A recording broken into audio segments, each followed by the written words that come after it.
Thank you for joining us. Within the past hour, Jordan has announced that 2 militants it was holding prisoner have been executed.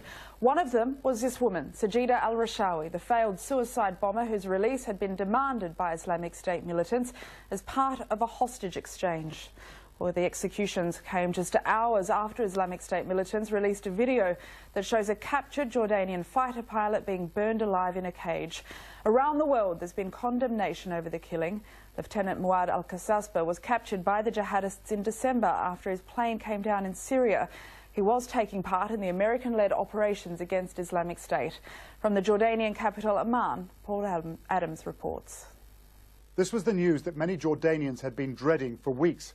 But when it came, it was more brutal than anyone could possibly have imagined. The latest video from the group calling itself Islamic State is simply too awful for us to broadcast. Suffice to say that it shows a young man, alone and afraid, being burned alive in a cage.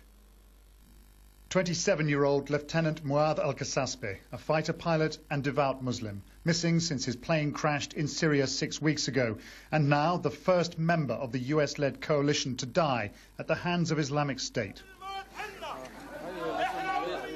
Everyone in Jordan has heard the news. They hoped against hope that Moaz would be set free. They've been venting their anger against the men who murdered him. And some want to know, why are we in this fight at all? Moaz's father was among supporters when he heard the news. He and other family members have now left the capital to mourn at home. The picture of the region will be changed.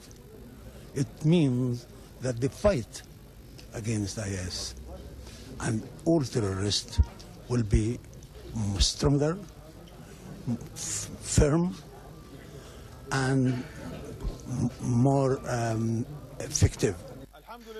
Jordan's military says the pilot's blood will not be shed in vain. It's promising a fitting, unspecified punishment. But the king, cutting short a visit to the United States, is striking a more somber note.